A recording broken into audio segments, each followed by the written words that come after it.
Era talirika naye waliwo ne bannamagye abalala bangi mu kiseera kino. Embeera ebatuukiridde eno nayo theory yange oba eno ndowooza yange okusinziira nze bwengatta ensonga zange. Era abadde munnamagye okumala ebbanga ddene mu gavumenti ya Museveni era azze aliyisibwa amadaala wakati mu kukola emirimu gy'obumenyi bw'amateeka mu kitongole kya UPDF anda gavumenti yayo Kaguta Museveni olwezi ng'alina ne supervision owamukamu okubanga yabadde akulembera ekibiina ekikuma kitale kya SFC ate nga tekyawamba UPDF. Naye tutunulire lwaki Kayinalugaba tagoba ebiri mu magye okusinga nnyo okutuuka ezo ez'ekiyaaye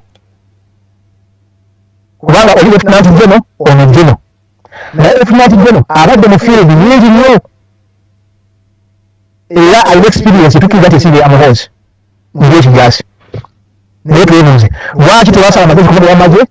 naye n'ayagala kumugamba nti addike mu ggwanga nga tannaba sinaba kumunafuya obugulu obutini era namugamba tasanibwa okubeera mu magye naye tasanibwa okubeera mu magye beri amugobe bamuwummuze ebyo byajja gaana naye statement eno gyakola era ekintu kyebikuli mabega ekisooka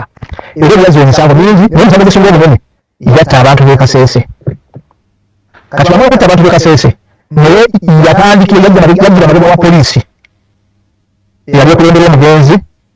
omuvubuka abaana gwe bakuba amasasi yani avudde mutwe gwe baazika eyo Masaka eyo. Naye omusajja abakuba amasasi olw'okuba nti ye yali omukulu addiira omukulu wa poliisi inspector general wa poliisi Kaweesi yattibwa nga bakimanyi bulungi nti olw'okuba ye okubeera mu kifo ekyo kyeyalimu yali musajja muyivu era ng'akikoleredde ng'akisomye era nga manyi kikokolebwa naye ng'ate bwe baakozesa okutta abantu yalina okukola statement mu kakiiko k'eddembe ly'omuntu mu kesi yonna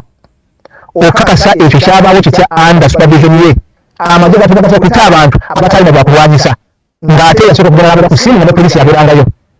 Kati olw'okuba nti waliwo embeera eyo nga ejja kusitula embeera nga ajja kulema okwewezaako nga Kaweesi yali ebiseera yafiira bwe baamutira nga ne komando zitandise okukyuka gati ya gaasi njukira bulungi yali yakuba omusajja awo empima ku biti ya gaasi nga kwamulagidde namugamba nadda ne kubati ya gaasi ng'atandise okulaba ensobi zibamukozesa n'olwensonga eno Kaweesi tannaba kubeera mujulizi baamuggyawo era ne bakuza ereru mu ekyo Museveni n'amuwaana era n'amukuza. Kati waliwo ekiri ku ereru kiki ereru aliko sanctions yawaadi wali wanted. Kati wabeera wanted ekitegeeza alina okukuuma gavumenti ya Museveni ntaano ate ne Museveni naye mukuume naye nga ak'omuntu yakatabulamu buli muntu atera bulamu nti gavumenti ya Museveni emaze okuba tiriiki era esaawa yonna egenda kuvaawo. Kakati bano bamuhoozi bayita abantu abasaabaanidde emusaayi baddemu bateeke mu mission ez'okukola ensobi mu kiseera kino kitugenda ekyokulonda 2026 batandike okutta abantu mu ngeri emu kubanga bakimanyi nti bolodi baayonooneka dda era balina kunoonyayo abo abaayonooneka eddala balowooza nti bagenda bakozesa ensobi kyokka kirabika ereru alabika nti yazeemu okuddamu okwenyigira mu bintu ebyo bakubadde bamuggyayo ebizibu byabadde bamuggyamu batumenyedde tebamwogera mu gambifeeyo ne bamuteeka mu ministry naye era mission baba batasobola zikola okusobola okuba nti batandika okuteekawo okubanguka obw'ebika eby'enjawulo mu ggwanga naye olw'okuba nti yakitegeeza sanctions zamukwata yekka ate ng'akyalina fyuta y'obulamu obwo byabwe embeera yabuvaamu ng'alina ne famire. Kati omugomba okumudamu okumuteeka mu mission endala bwakujeemera mboozi kati bino byafunibwa babanoonya naye batakyala bafuna kuganja nabo bino kubanga omusajja bakozeseza babavunaananga abantu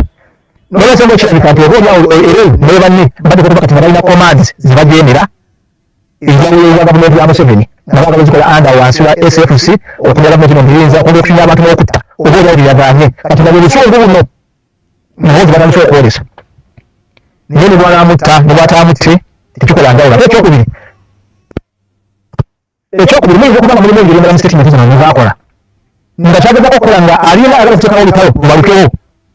amagye gatandike okulwanagana kibayambe ate okusobola okuddamu okuwamba gavumenti buto. Awo ne waliwo theory nti kinayinza okuba nga akikola asoomooza ereru era bagaka akabinja kakwata amagye akatonotono kubanga jjukira gyeriko omuduumizi w'amagye ag'okuttaka n'ebirala kasinga mu ekyo kibayamba SFC okufaafagana ne ereru group era nga banaviira mu ekyo nga gavumenti bamaze okuteekawo embeera ebagita batya ey'obukeeke mu ggwanga state of emergency ti amagye gaali gawamba gavumenti mbere twakira bawanda mu nsi ya take is it evident gaali amwamba mu gavumenti bwetyo kakati nga amagye ati ne gawamba amagye gannaago gavumenti n'esigalawo ati kyebaagala okukola mu mbeera efana bwetyo naye nga n'oluvannyuma balina k'abantu bangi abo balowooza nti politically babadde bamaze kubeera emikeera bamaze connectinga ku international community. Ekyo nakyo kirowoozaako era kisoboka. N'olwensonga eyo William Hozi olabanga bya kiralu naye ng'ate lirina ensonga. Era mbagambye nti yagamba nti basobola okulumba Kenya nga bitera akawamba basobola okugenda wakati Dr. Kizza Besigye oluvannyuma lw'emyaka 2. Era abantu b'ekikanga kino baba batuuse mu mbeera eremererwa. Gavumenti ezisinga obungi zijja n'abasibe mu makomera, abasibe abo abalina emisango egy'okutta egy'obutujju ne babakozesa agreement ne babakomera obweru mu community empolampola ne batemula abantu ne baddayo makomera ne babazaayo. Oluusi babatyayo, oluusi oluvannyuma ne babata ne babawa academy ne bakomawo mu society. Kati katugambe singa Sobi teyafa n'asangibwa ng'ali mu kkomera, basobola bamusanga mu kkomera ne bamuwa agreement ne bamuwa ddiiru ne bamugamba otwala ogendo osanga noono n'afuna mu kkomera ne bamuwa ebikozesebwa n'agenda n'atemula bwe bagala okutemula either ne bamuta oba ne bamutirayo era kenyingi ezingi ne bamuwa okumutta oba ne bamuwaŋŋanguza n'amutaliirira eggwanga. Ekyo zigavumenti zikikola. So naye nga tutunuulira nti waliwo bano ebyo ne baba balemereddeko omulimu guno ogw'okwetegekeranga mu ggwanga baage abagende abalala bagalabye kwaba bubinja oba kabinja bakalabe ekibuli awo naye bagenda okukalinga bakona bwemumu kuzinga Museveni bwe yawa ssente abaana b'omu ghetto era tuyita Al Qaeda basemunaabwe baleepinga ekyalo kibatya poliisi ebatya buli muntu abatya naye nga bakolagana na bitongole ate byamagye. Kati olaba kyebaziina mu communities Kampala n'emiriraano nti balina obutabanguko bwebanenya nti waba bagala obikola ekyo kye balina okukola okuleeta abaana bagenda okuloga nti bavamu mmwe naye ng'ate babadde babateekateeka dda. So wakati mu kuwamba gavumenti ne tubisuubira era mujjukira okutta abantu okwaliwo mu Novemba waliwo omwana omuvubuka eyali kugenda kutta ennondo ng'atikuba omukazi mu poliisi. Bwe twanoonyereza ku mwana oyo twakizwa nti omwana oyo yali muteeketeeke era n'abantu bonna abalabikiranga nti abali ku pikapu nga balina ebipiira tekuyimana n'omu yakwatibwa era poliisi abaitaako buyisi ate ne bekwata abali ku mbalaza abali mu nkuba z'ebizimbe n'okuba ku masanya okubatta naye bano bwe baasindika tewali n'omu yakwatibwa. Naye omuvubuka gwe baakwata tebaziba nti omwana oli mukwatako tebereza eyakwata n'okuba poliisi ennondo. Kati omunyekera yenna tasobola kweyalira bintu byakola nga yagala obuyinza.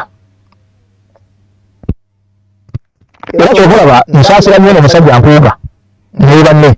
nti batambula sinaba tebateeka kugenda kubeera Museveni balabe engeri gye basobola okutuusamu obuyinza mu mulembe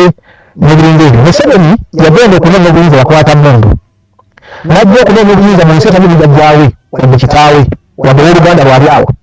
Kati oyo ne bwakoze okukwata bannansi okubaggyako ensi yaabwe ng'ateekawo obutonde bw'abantu abalala bali bannansi obutonde kyogenda kuteesa naye kubanga ebigambo by'ewaali bwe mugamba nti akuwa obuyinza one oteeka okukkiriza nti ogenda kukuuma interest ze byakubyeko byabbe balina ebigga bimuvunaana afulira abisigaza wadde era agenda kufa balina ebisigaza endagaano gy'olina okukola naye naye nga teyakkiriza naye ate tosobola kugenda kuteesaganya naye nga tolina maanyi nakyogeraku wano nga tolina political bargaining powers tosobola kuteesa namuntu alina buyinza kubanga ogenda kumwezera nga tolina kyolina oba tolina maanyi ga mundu kubanga mumuyeekera kitera okubaawo abantu balina gavumenti namunamire omuntu nebagamba nti ceasefire nemufuna mediator nebagamba mutuula awantu obalindayo nemuteesa nemugamba katukakaliza ku nnondo nemubako kimukanyako egenda nemweyongerayo. Kakati ago amaanyi galita okuteesa gaba mwenkana. Amaanyi ag'okubiri okuvaako population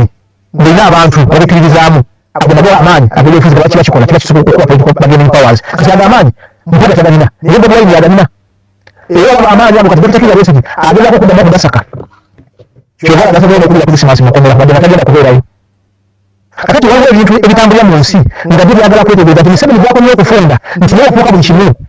bwafuuka buli kimu n'aba nti tewaliwo abantu bonna baaliwo ku wakisaakye bawadde emirimu bajjako omusolo bakoze batya yalonda yajjawo yanguga yakolatya. Kati mu kiseera kino takyalina gajjako magezi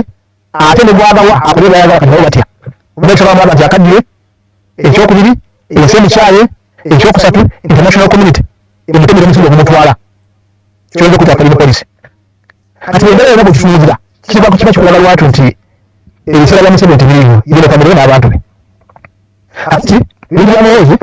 birina okusaagirira kungi naye ate birina ensonga emabega buli wateeka Twitter teekawo ensonga ddamu obikule wata bitaddewo nti mubeera mu zi meeting bavayo nga basobodde tukole tutya yavayo na busungu naye obusungu obwo bwongera kumuteeka mu kiyiira temumuteeka waggulu kubanga bigambo Twitter zaakola tezifanagana ddene kyandibadde akola. Yalimba ambasada wa Amerika n'alimba Kenya agenda mu Kongo agenda mu Sudani ati ndabavuga abantu kati n'abalonda ani nafu bugenda kama nafu kama Sudani ndako Bashiri ne mundu kawitwala abantu biva mwaza basobola hapo kwa boda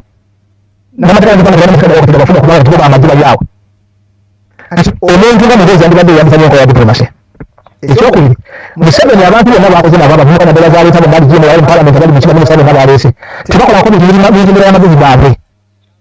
Assalamu alaikum wa rahmatullahi wa barakatuh. Amanya n'eddoboozi Haji Abdul omusomi w'edduwa nkola ku nsonga ez'enjawulo emirimu nga gikutataganyeko ebyenfuna byo nga bidobonkanye n'oba oli bweru wa ggwanga emirimu gya kucankalanako jangu kusomere ku dduwa kubeda nedda edduwa zaabaawo edduwa zisomibwa omuntu n'oterezebwa mu mbeera yonna ebadde kwesibyeko akanyaga. Nina ekyoto kyensobola okukumira wadde oli bweru wa ggwanga nga toli kumpi wano n'ofuna omukisa ogwo nawe n'osomerwako ku dduwa nankuteddeko n'akabaani Allah ajja kusaasira ajja kwanukula. Kuba ku namba yange y'essimu 0752 44 71 56 ne ku WhatsApp kwendi mpereza obubaka sobole okuyamba. Assalamu alaikum wa rahmatullahi wa barakatuh.